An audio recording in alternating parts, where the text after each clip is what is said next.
I will be the moderator and kicking off the speaking a little bit today. My name is Brett Little, here with the nonprofit, the GreenHome Institute.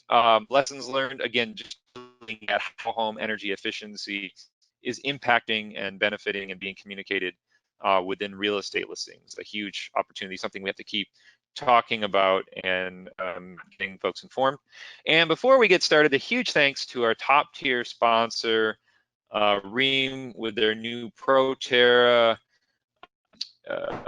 heat pump system. This is a water heating system that's all electric, but it's up to 400% efficient. This is the natural temperature of the air. It could be ducted outdoors, ducted into a room, or not ducted at all. Helping to also dehumidify the space in summertime if necessary in a basement. These systems, again, super efficient. They've got leak detection, energy. You can audit the energy with cell phones on how much energy they're using. They're even being used as battery systems in some progressive utility entities who are using these systems and connecting with them to ensure that the system is only running when costs and demand are low, and then pumping heat at night. So very interesting technology. I've got a sort of the older version myself, works great. So check it out over at rheem.com, the new ProTerra.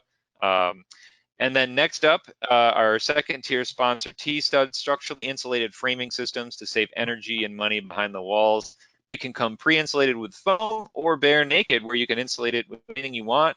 Hemp, cellulose, blown in fiberglass, you name it, helps cut down on the wood needed and transfer of heat. So check it out over at tstud.com. All right, so before we get started, I'm just going to give a real quick high-level overview of something we're going to keep referencing throughout the session. And that is the U.S. Department of Energy Home Energy Score, which I think is celebrating its 10th year this year, potentially. And I'm really excited to see where it's going to be going in the future. But if you can imagine every home in the future having a miles per gallon label, the HERS index rating is one of the most popular versions of that, mostly for new homes and multifamily. This is what's going to be used to rate all of our existing homes. It's a 1 through 10 rating that basically tells you 1 being the worst, 10 being the best, and it gives you lots of data on MMBTU usage, cost, projected costs, as well as energy use before and then after improvements, both in therms and kilowatt hours. A trained and credentialed home energy score assessor is somebody who would come into your house. They could be third party. In many cases they are. Sometimes they're also the contractor. Come into your house, come into your project before you do any work, if you're doing a design for a renovation, and help do a full-blown assessment. They're going to be looking at all sorts of things that we can control, things that we can't control. Number of stories, local climate, condition, square footage, orientation, age, attic and roof insulation, air sealing, windows, foundation, our heating and cooling system, hot water, potential duct loss for leaky ducts and cooling. And they're going to be doing something what we call an asset rating, putting all this data into a calculator to figure out how efficient the home is, how it compares to other homes, and what you can do to improve. There are things they're not looking at which do really make a small impact on homes: appliances, lighting, and behavior change. Those are things that they're not assessing because those can be changed easily and typically have a small impact. So again, they're looking at this rating again on a 1 through 10 scale. Really simple to understand. Hey, if this home has a 3, how do we get it up to a 7 to save energy? Or if you're making a purchasing decision, how do we purchase a home, or how can we buy a home that has a higher label on it? And the other cool is that the tool itself, or an informed energy efficiency, give an improvement plan on how much energy it'll save, whether you should fix it now, whether you should fix it later, and then add in their own ideas. And even if there's even local rebates or local programs, they can add in to help you inform clients on what's the most energy efficiency moving forward. So again, you can check out more on this on our website, Home Energy Score. I know Earth Advantage, who's teaching later, has great resources for it too. We are training assessors And also, we've got a really cool study through a program called the Holland Energy Prize, where we actually assessed 100 homes, pre and post home energy score, and many who didn't get a score, just to see how those who had a score, how accurate it was in its prediction, and then how homes improved their energy if they had a score to inform them versus not. It's a little bit of an older report, but we still think it's worth checking out. So today I will stop talking now because I'm excited to really hand it over to our main speakers. First, we're going to have Dr. Reuven Sussman, and he is with ACEEE, conducts research on energy efficiency, behavioral change programs, co-chairs the annual conference on behavior, energy, and climate change, BECC. He has authored academic papers and book chapters on the psychology of climate change, behavioral interventions to energy efficiency, and psychological determinants of pro-environmental behavior. And then after him, we're going to have our second guest speaker, Anthony Roy, Director of Programs at Earth Advantage. He oversees the programs, policy, research, and educational priorities and teams, with a specific emphasis on residential energy labeling, zero energy construction, and activating green building data into real estate and lending processes. Establishes strategic, mission-aligned organizational collaborations with government, nonprofit, and private partners. So with that, I am excited to hand it off to Dr. Sussman here, and please do take it away. Thanks, Brett. And if you really want to turn your delighted camera on too. Yeah, I think I'm all on and activated now. I hope you can see my screen. I'm just going to expand. Yes, perfect. We're all good? All right. Well, like I said, thank you so much for having me on this webinar, and it's my pleasure to talk to you today about the research I just finished conducting.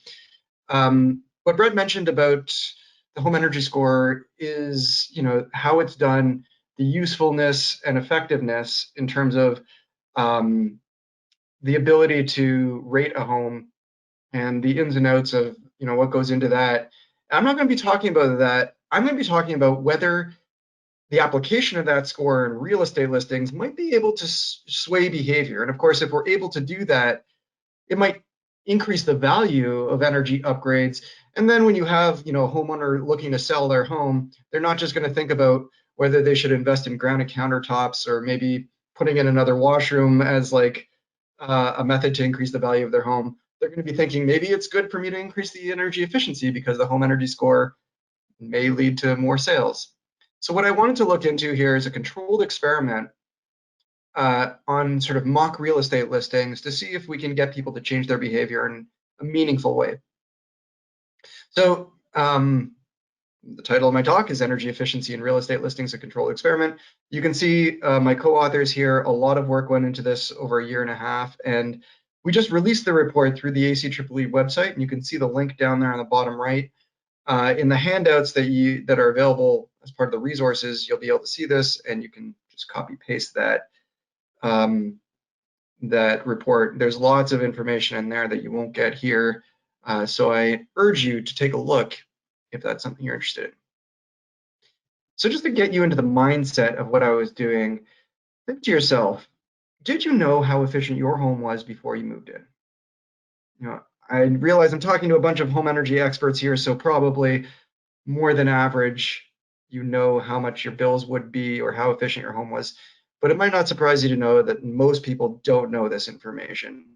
And it's really quite important information. A lot of people don't realize, for example, that their home energy costs are right up there with their insurance costs and their taxes for the year. So this is the kind of research we want to do. Does knowing this information change your decisions? So we want to learn three things essentially. One, do home buyers click on more efficient homes when the real estate listings contain energy efficiency information? Number two, what's the best way to display the efficiency information in real estate listings? And number three, which home buyers value efficiency most? So we'll look at demographics and see if the behavior in the experiment changes depending on who they are. So just a brief rundown first of what we did. We recruited a nationally representative sample of US home buyers, over 1,500 people. And then we showed them simulated real estate search results. And I'll show you in more concrete terms what that means. But these mock real estate search results were very systematically altered so that we were able to control the home attributes that people saw.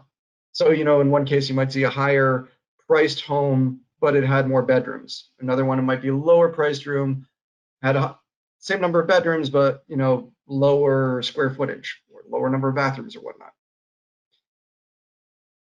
And the key attribute that we also included in every home listing was energy efficiency information. Now, depending on which group you were randomly assigned, you would see that home energy information in different ways.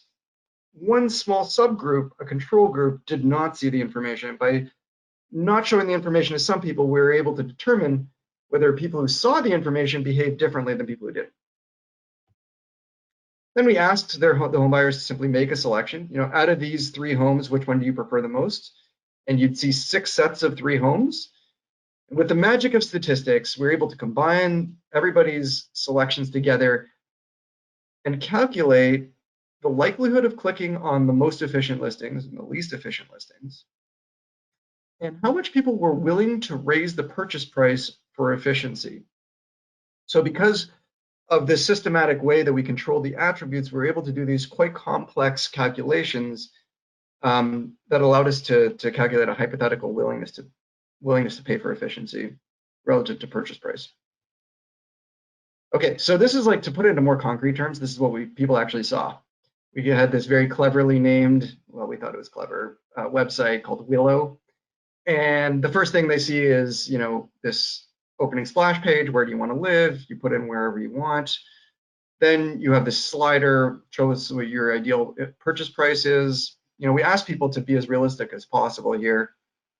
Which type of home do you want? Detached, or multifamily? Not surprisingly, most people in the US are looking for detached homes. We ask them what's the minimum number of bedrooms you want, what's the preferred number of bathrooms you want, and then you'd see 6 sets of 3 homes. So this is if you were randomly assigned to the control condition where the homes did not have energy efficiency information, this is what you would see. So, we permute each attribute to control for the effects of each attribute and see how much people are willing to pay for each attribute. We controlled for the picture and the placement. Everything was sort of randomized. Now, if you were randomly assigned to the control condition, this is what the experiment might look like for you. If you were assigned to one of the other conditions, each image would look slightly different. So if you were randomly assigned to the home energy score, all 3 homes that you would see had this little bit of extra information, the home energy score, either 2 out of 10, 5 out of 10, or 8 out of 10. If you were randomly assigned to the annual energy costs condition, exactly the same experiment, but here the home energy efficiency information was translated into an estimate of energy costs, which of course changes depending on which region of the country you're in. That was actually a kind of a hard calculation to figure out on the back end, but DOE helped us do that. If you're randomly assigned to the home energy score along a continuum, this is how the efficiency information is presented. And then if you were assigned to the sort of kitchen sink approach, you got the energy score along the continuum and the estimated annual energy costs.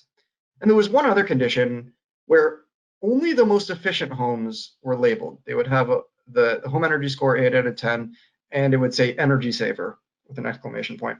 And so because only one or sometimes 2 of the 3 home options were labeled, we considered this the voluntary label condition. Because in a voluntary labeling program, typically only the most efficient homes are labeled. So here's again a choice set. If you were randomly assigned to see the the homes with the home energy score along a continuum, this is what your choice sets would look like. Okay, so hopefully I've explained the procedure clearly enough. Now let's talk about what we actually found. So do the home buyers click on efficient homes when real estate listings contain energy efficiency information?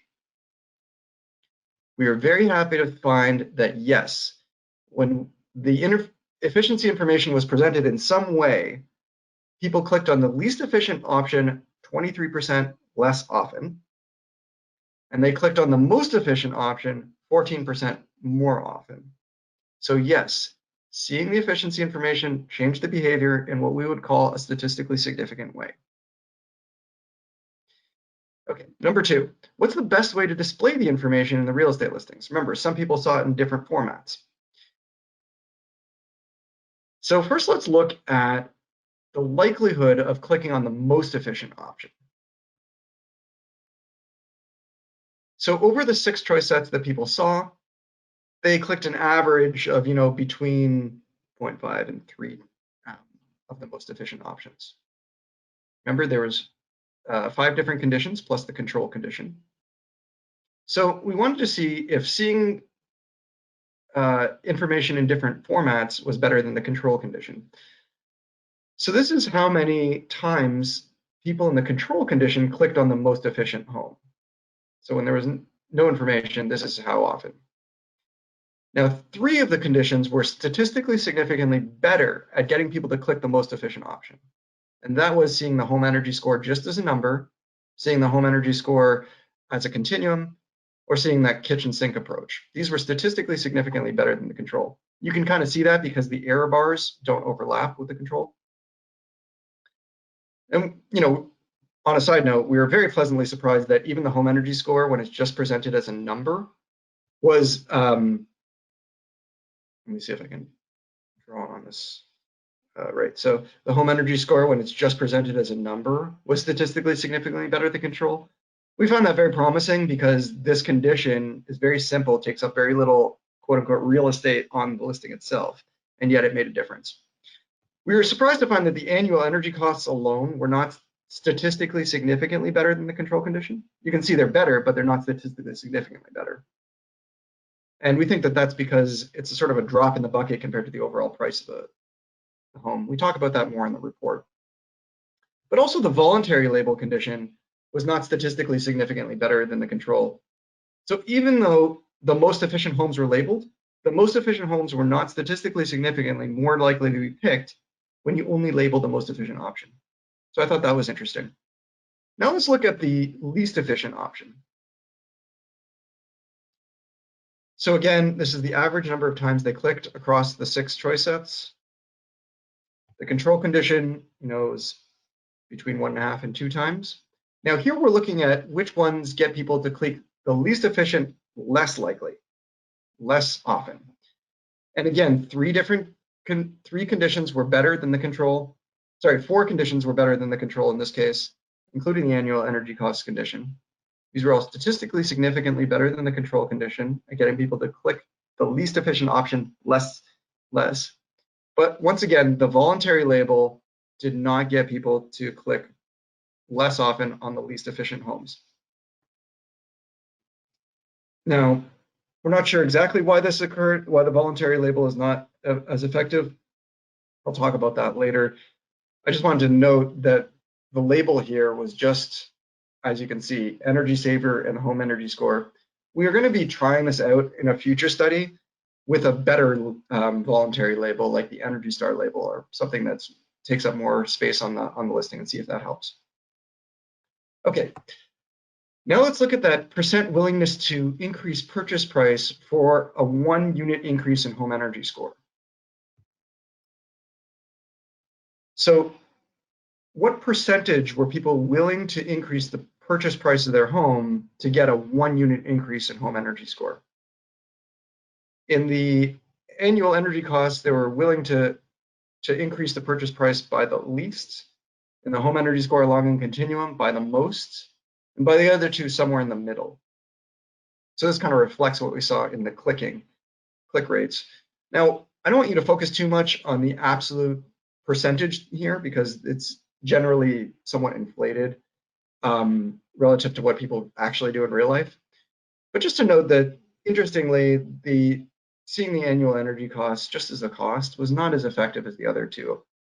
I couldn't put in this the voluntary label condition because of the quirk in how this calculation is done. You can't use a condition where the information isn't presented for all three options. All right. And the last question was, which home buyers value efficiency the most? So we broke down willingness to pay in terms of several demographic variables.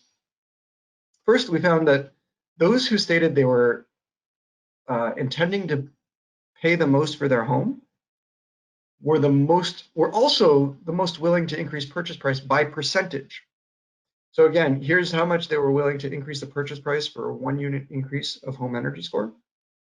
And this is how much they stated they were willing to pay for their home, or they're intended to pay for their home, I should say. As you can see, those intending to pay the most were also most interested in increasing the purchase price by percentage for a 1 unit increase of home energy score. In terms of education, those who are more educated were willing to pay more for an increase in home energy score. I should mention education and income are often very similar, and sometimes people use one as a proxy for the other. And so income had a very similar sort of trajectory, although not quite as clear. We also looked in terms of regions, and we used the 4 major US Census regions.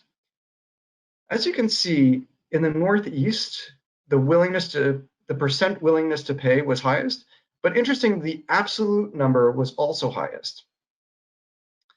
So you can see here in the Northeast, the average estimated intended purchase price was just under $500,000.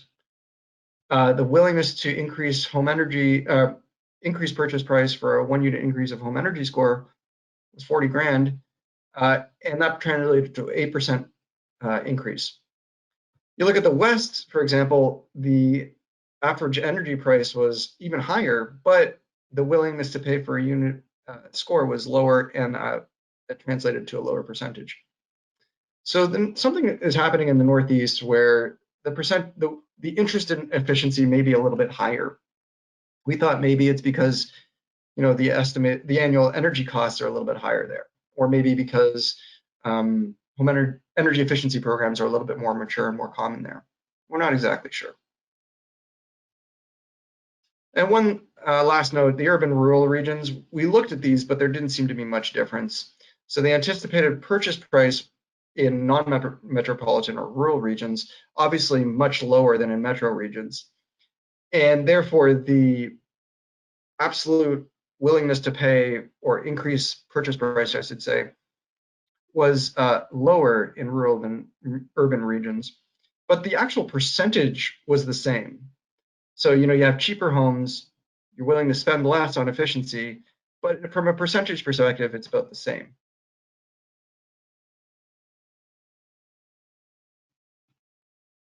Okay, so what are our next steps in this research? Well, we're currently just finishing up a replication of this study in Canada.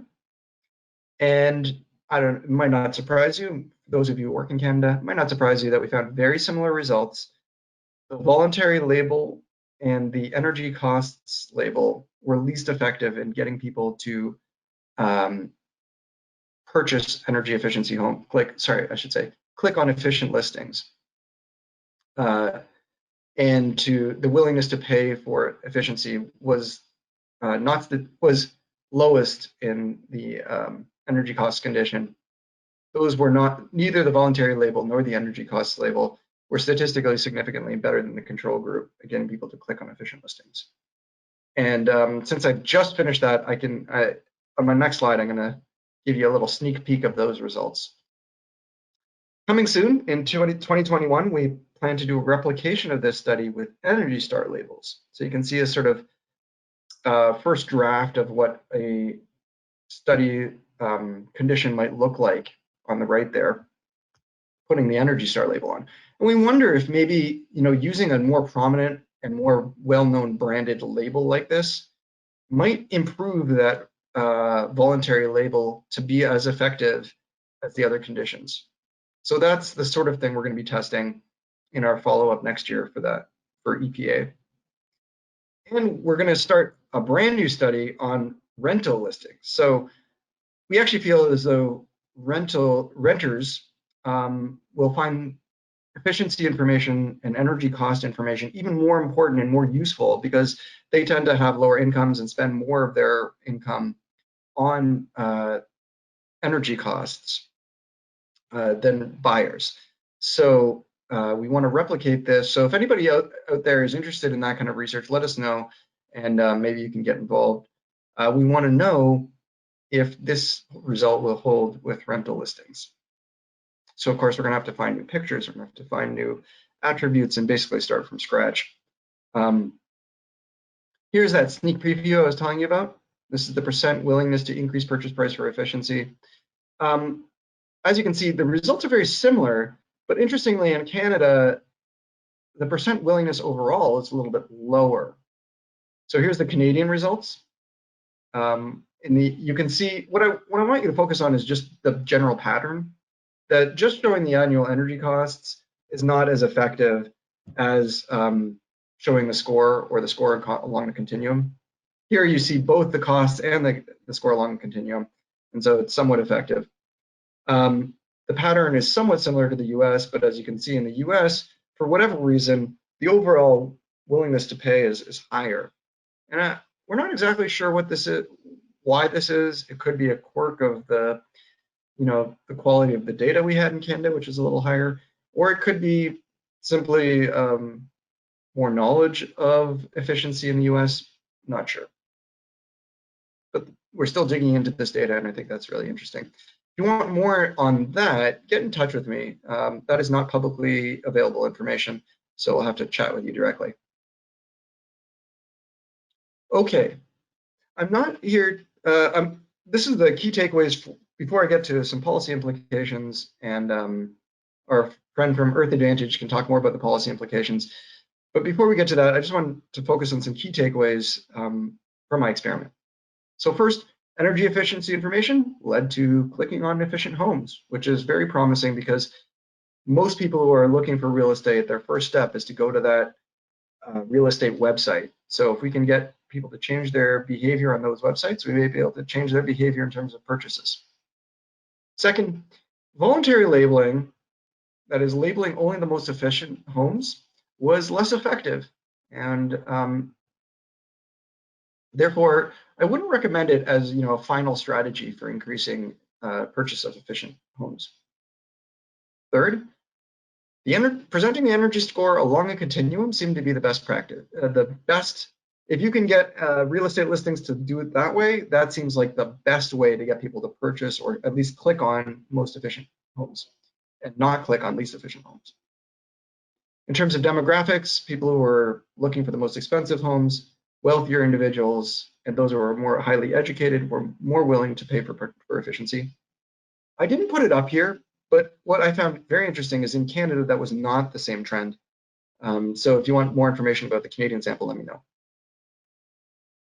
And we found the Northeast region was willing to pay the most in terms of percentage and absolute increases. There was minimal urban-rural differences. Again, very interestingly, in our Canadian sample, we found that the rural population was more interested in efficiency. So we're still delving into that data. If you want more information on that, get in touch with me. So in terms of policy, Anthony, I'm sure you recognize this picture. This is, or maybe not, this is a typical home or street in Portland. At least I'm told it is. What we're suggesting is mandates for energy efficiency information in listings. It's important to have efficiency information for all the homes because this really does change the behavior on these listings, and we assume that that could lead to a change in actual purchase behavior, which is good, of course, for climate and energy efficiency in general. Cities and states can require that sellers include the info in description. So currently, Portland is the best example because what they mandate is not that the real estate website needs to change their practices, but that the home seller in the description of their home has to include the home energy score. Now, ultimately, this is a good strategy to get started, but we want to see that home energy score as it becomes more common and more popular, perhaps shown more prominently like we did in our experiment on the first page, ideally, of the real estate listings. And also, based on the results from this study, voluntary programs probably should be used as stepping stones. Again, we're looking into this in more detail next year with our Energy Star study. But here we found that voluntary labels seem to not be as effective as showing everybody the information on all the homes. So it's a good way to get policy in the door, but maybe not the ultimate goal of policy. So that's it for me. As I mentioned, I co-chair this amazing conference. If you're interested in the intersection of behavior, energy, and climate research and practice, this is a very diverse conference that has the people that are putting this information into practice, real estate, utilities, governments, and we also have the researchers from academia, from places like ACEEE and others. So check out the conference. It's virtual this year, so much cheaper. And if you want the full details of what I just talked about, download the report. You can see the link there in the top left. So thank you very much for the time. I'm going to turn it over now to Anthony at Earth Advantage.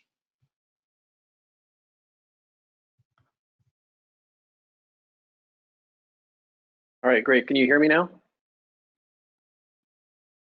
I'll take that as a yes. I can hear you just fine. I can't see you though. Okay. How about now? Looking good, thanks. There you go. Okay, great. So great, Reuven. Thanks so much. And I've heard your presentation 3 times now, I think, and I always pick up a little bit of more information that is very interesting and is kind of a good thing for us to think about as we're implementing our program at the City of Portland.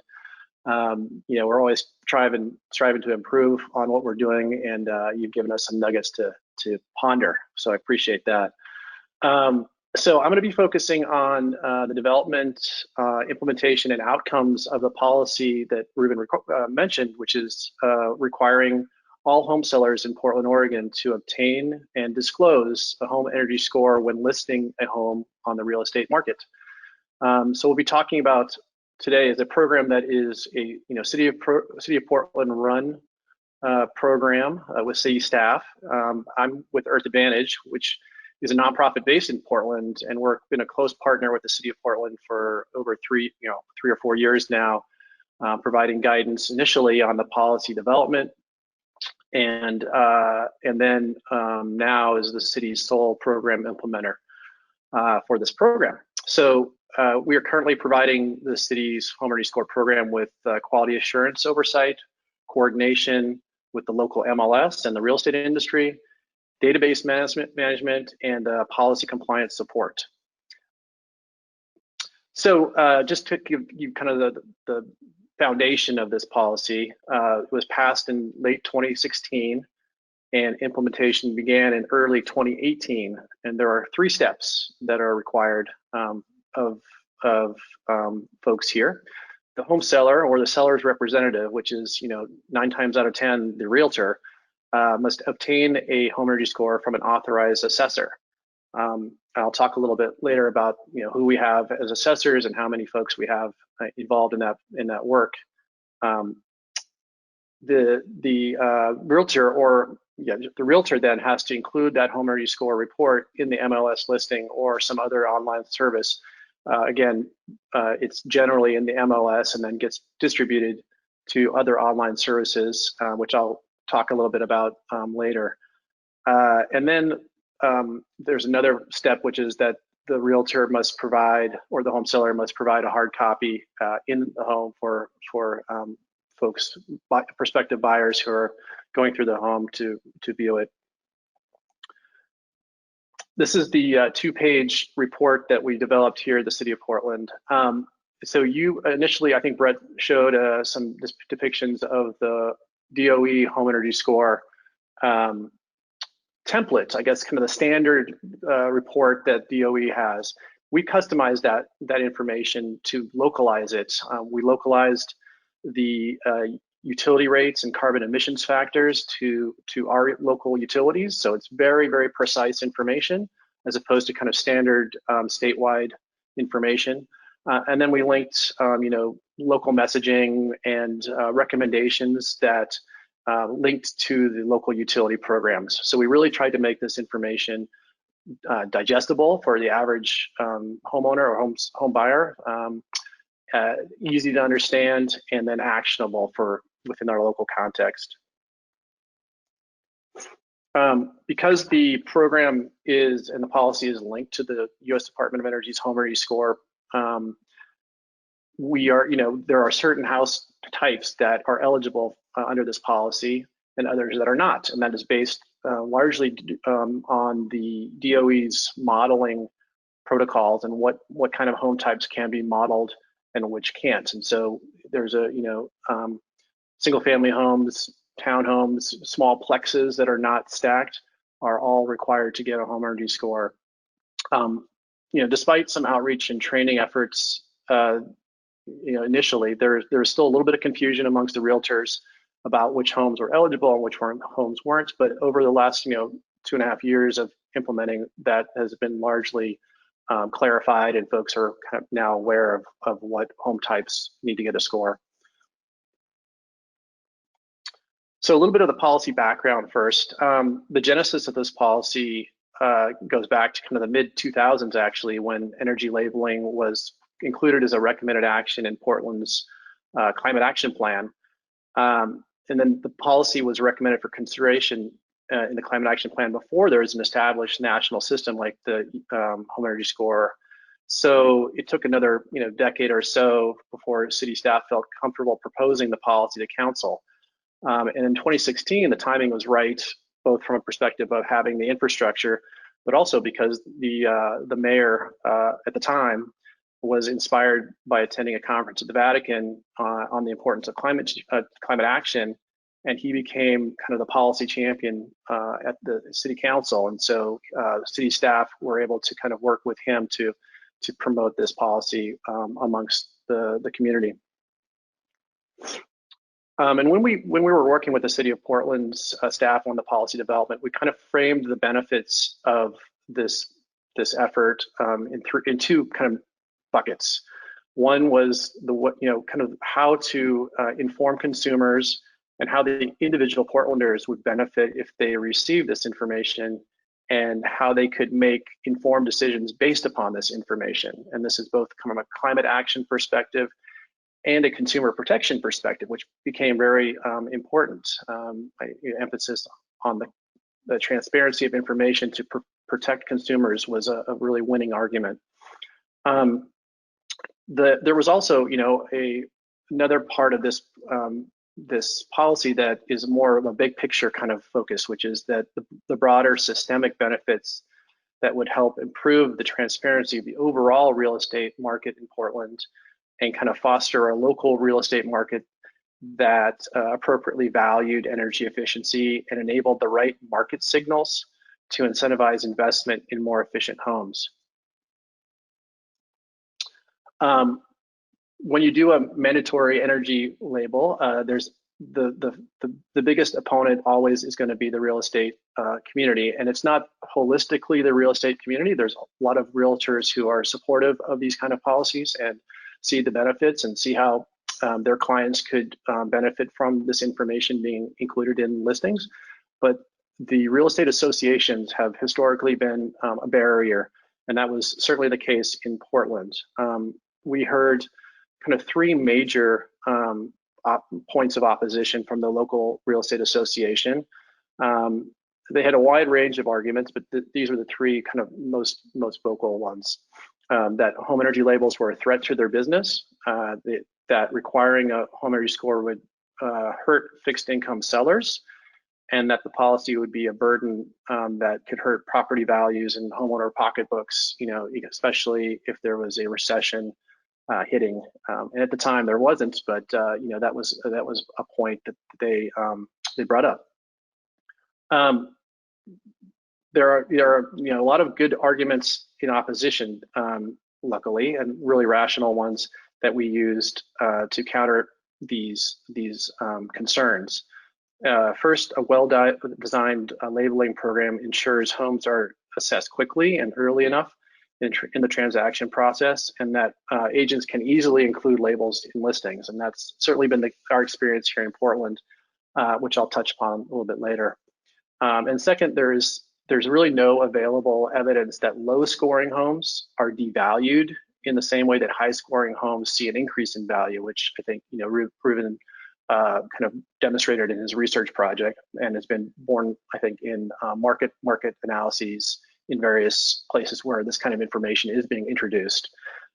In Austin, Texas, as an example. Generally, appraisal methods for valuing energy efficiency always assume kind of the worst case scenario in a home, and any identified attributes are kind of additive to that value.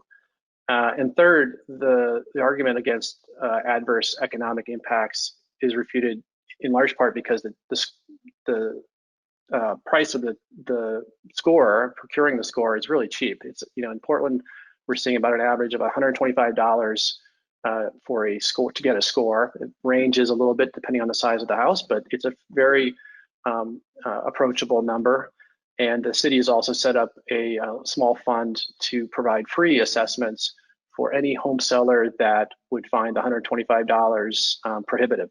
So it's not necessarily a problematic issue to have these the scores out in the market.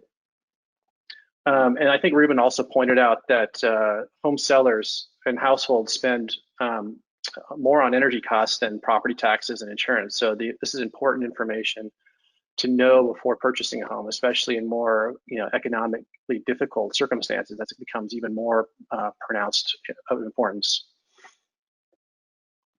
It's also worth mentioning that while this realtor opposition was occurring in Portland, there was a strong home performance industry that was vocal in support of the policy, and they created a small campaign with a kind of branding that consumers had the right to know, quote unquote.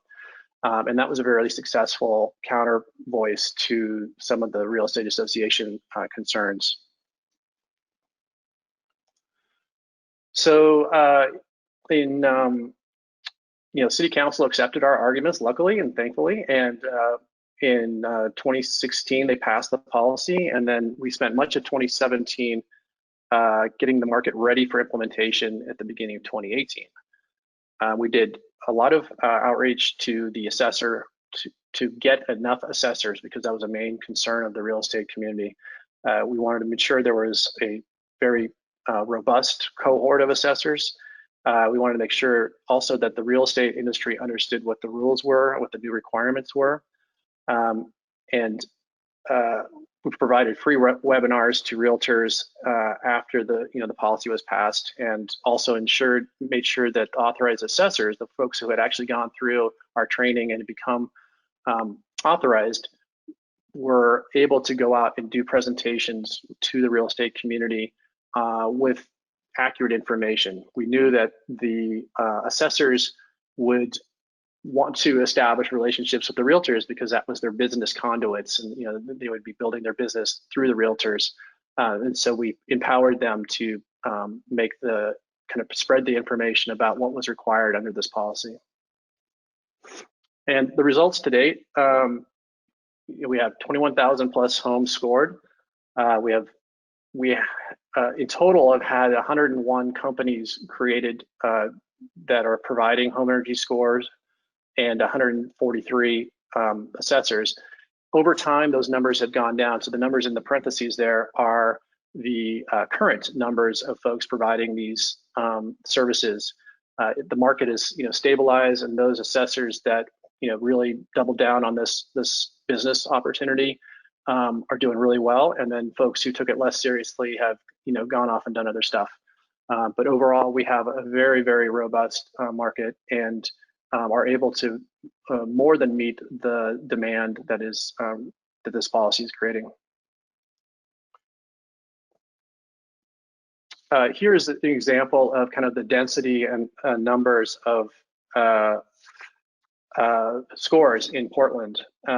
This is through a public database, and it can be viewed by anyone, including appraisers or home buyers or realtors. You can see that every block probably has a score or two, which is really helpful not only to kind of from the city perspective to understand the dynamics of the housing stock, but from the real estate industry perspective, an appraiser can very easily now find comparables when valuing a home that has a certain score. They can find another home that has a different score and then make a comparable analysis. So we're expanding upon this. By the way, this is an area of Portland that is probably a quarter of the overall city area. From this, the Home Energy Score reports also flowed directly into the MLS listing. So this is where Reuven's research is going to be very informative for us. Right now, the realtor clicks one button in their listing, and this Home Energy Score information populates, and it populates in numerous locations depending on the real estate portal. So this is, I think, an example from Redfin, and in this example, the Home Energy Score URL and Home Energy Score number is shown in the public remarks section, which is, again, that is a very prominent real estate in the listing, and is something that some realtors would love to use that space for something else, but this automatically populates there. It's not the most elegant look, we will admit that, and it's kind of the first step and the first iteration, I think, of kind of displaying this information, but it is again very prominent, so folks can see it there. Then it also populates in lower parts of the listing, which is a little bit less hidden, or a little bit more hidden in the exterior features and the utility section and so forth. And in the utility section, there is a live link to the report itself. So although the listing does not have that continuum displayed as Reuven articulated, it does provide kind of a one-click access to that continuum, which is contained on the Home Energy Score report.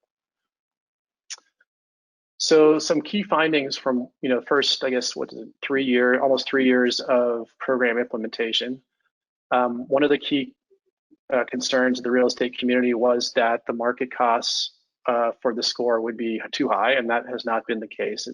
We've had more than enough assessor supply to keep the cost down, and also to ensure that a realtor could get the assessment scheduled in very, very quick order.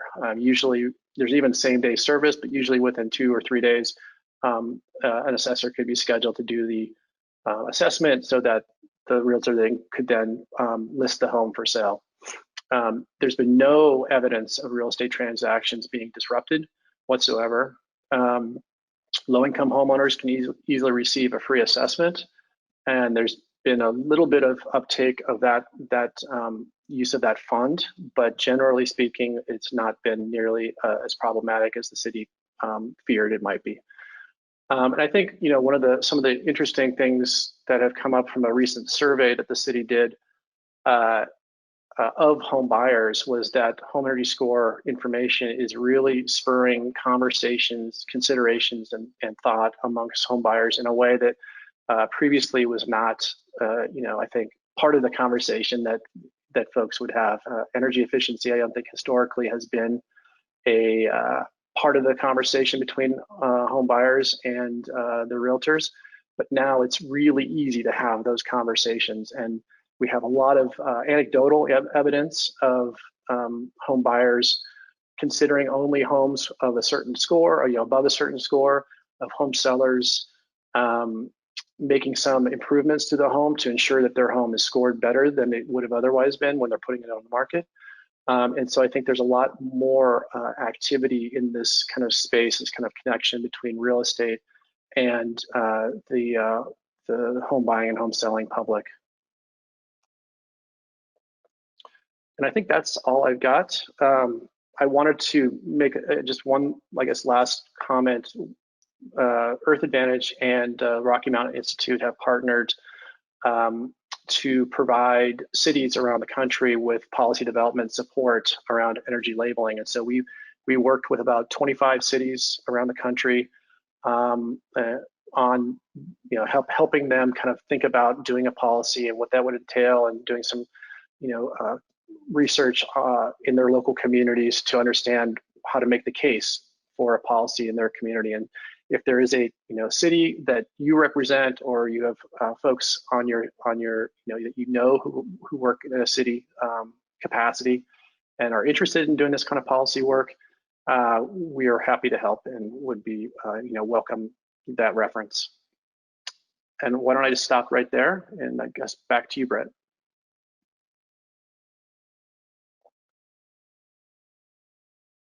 Yeah, great. Thanks, Anthony. Thanks, Reuven. We do have some time for some quick questions. And I know, Reuven, you have to get heading out, so I'll throw a couple your way here. And right before we do get to those, just again, if you're trying to get your Con Ed, make sure to take that survey that pops up.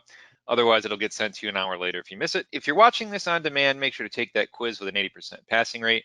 Go ahead and find the quiz, depending on where you're watching it. If you're watching it on our YouTube channel, click on the YouTube link, head to the Show More button on the left, and on the right, scroll all the way down in the description, and you can see the direct link. And then a huge thanks to all of our partners, all of our sponsors, our board of directors, all of our volunteers to allow us to do these sessions and do what we do. So, Reuven, I'm thinking of, this, how the label is successful on the continuum side, and I'm thinking of the HERS index rating, which has 0 to 100. So what is that?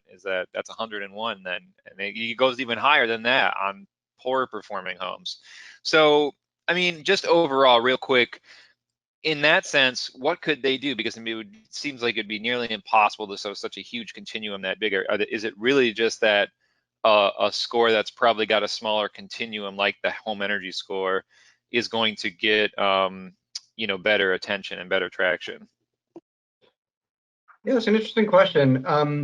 The effectiveness of the continuum, I believe, has to do with seeing the average home, seeing and being able to visualize how far your home is, or the home you're considering, from the average.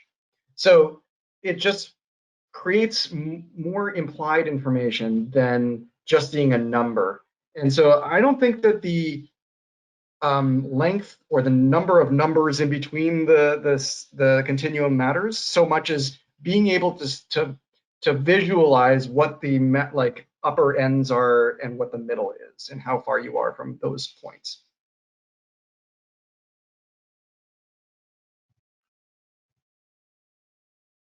I'm sorry, I think you're muted, Brett. Yep. So that might just answer my next question, as in, we're seeing more zero energy homes. So would the theory then in that, because you had mentioned the utility bill doesn't work out as well. So do you think, though, that would be a different story if you were effectively showing a zero utility bill home? Do you plan on studying that? That's a very good question as well. So it's possible that the label 0 or 3 has like an additional bonus additional added bonus sort of usefulness on top of the continuum. So that is an interesting question that we haven't quite answered in this survey or this experiment, but in our future experiments, it's something we're going to consider. So, for example, renters sometimes don't pay their utility bills. Sometimes, or the energy label, if it's labeled as zero net energy, I wonder if that could be an additionally effective thing on top of seeing the $0 or whatnot. Great question, and I don't know the answer to that yet. No, well, I appreciate you thinking it through. And Anthony, I know you work with the HERS index rating. You do zero energy a lot. Do you have anything to add to that in that conversation?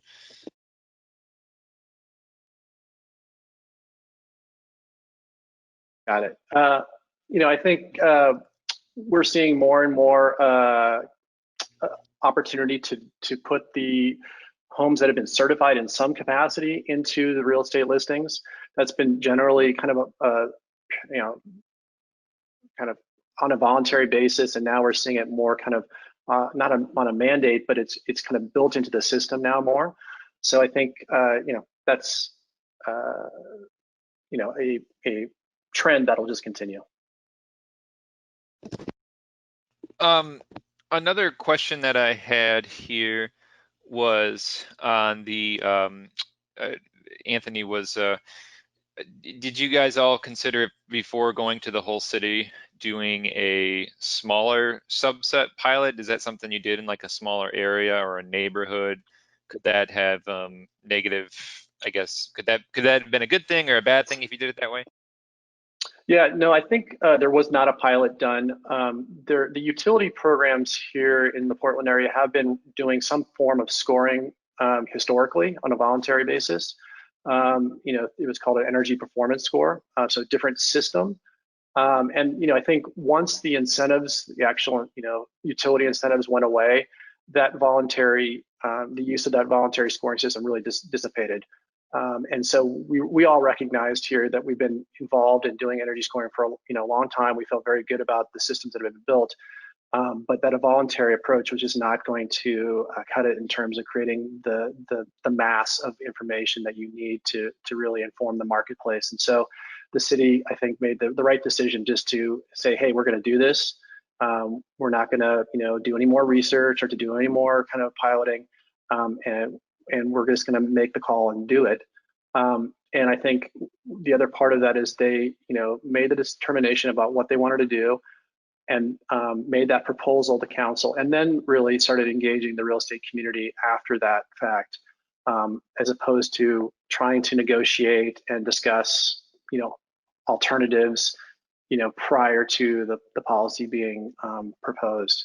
So they had a really strong and what turned out to be very effective policy because of them just moving forward, I think. Well, Dr.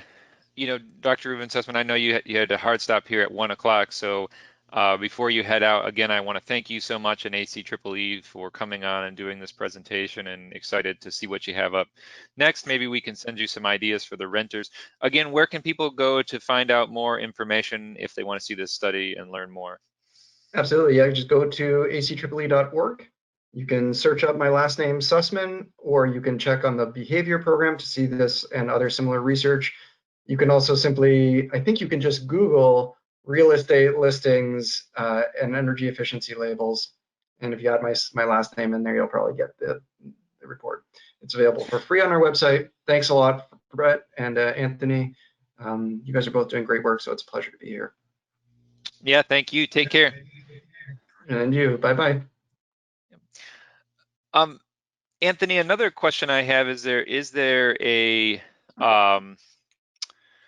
kind of connection with lower scoring homes and utility rebates? I know the mortgage programs now, both Freddie and Fannie, hinge themselves through some programs to the home energy score, low income rebates, state rebates, because it just seems like, hey, you've got a poor score and you're gonna, this is the only house you can buy, so sorry, you're out of luck. I mean, is there any follow-up to help people really move forward, or is that under development?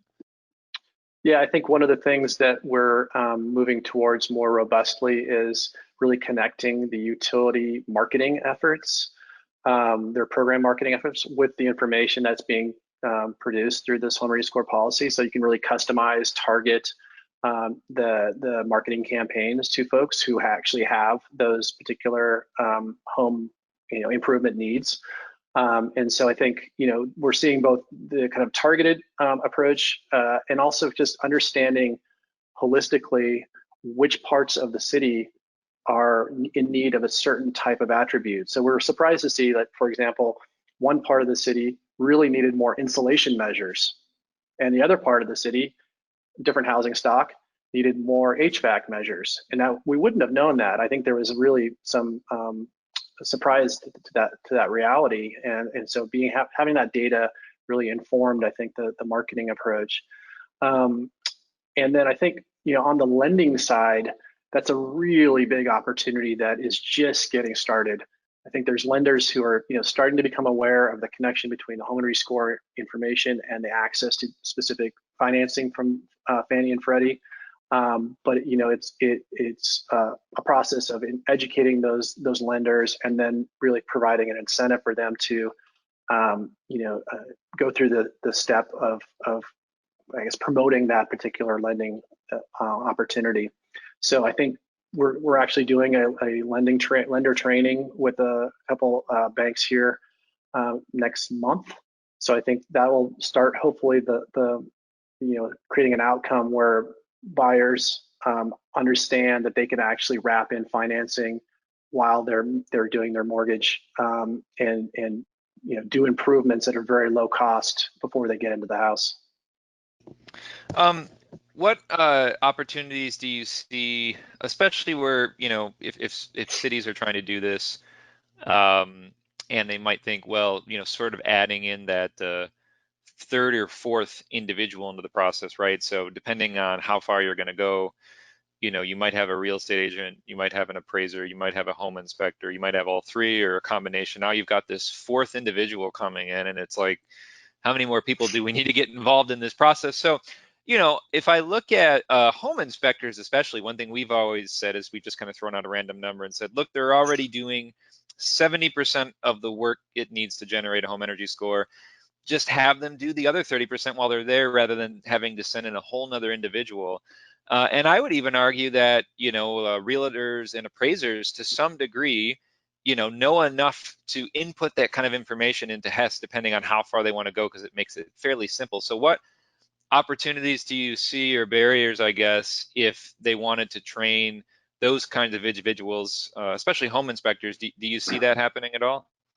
Yeah, so it's a really interesting, I think, outcome is to see who is actually participating as a home energy assessor here. And we've seen a real diverse array of folks, not traditional energy professionals necessarily, folks from the real estate community and home inspectors and appraisers even, and folks who are doing home measurement services have all become assessors. And they basically are using that to augment their existing business. The home inspectors, for example, they work with the buyer and they come in at the end of the process. In this case, they can augment their business by providing a home energy score at the beginning with a different client, with a seller at the beginning of the process. So they're able to kind of expand their business, expand the services they provide. And I think the importance there is, to your point or your question about kind of using home inspectors, kind of just augmenting what they're doing at the end, having this information in the listing and having the seller provide it really is key to informing the market and having the home buyer able to kind of compare apples to apples between homes that they might be considering, or vet the kind of homes that they want to look at based on scores, which is happening amongst the home buying community. So I think having that score generated at the beginning of the real estate process not only provides kind of business opportunities for folks, but is really the linchpin to making the kind of market transformation that we're hoping to make. Great, thank you so much. We are a little bit over our time, but I appreciate you sticking around. I don't see any other questions, but I just want to say thanks to all the work Earth Advantage is doing, especially in the real estate sector. It's a huge missing need. Very excited. I think I'm going to have one of your colleagues on in a month or so to talk about your green building registry, which anyone can check out now, I believe, right? Just to see if there's green certified homes in their area. Yeah, absolutely. You can search in Portland just to see kind of what that looks like, or you can search in your area and see if there's any certified homes for sure. Yeah, and we're slowly building that out. Right. Yeah. So hopefully, if you've got projects, get them on there.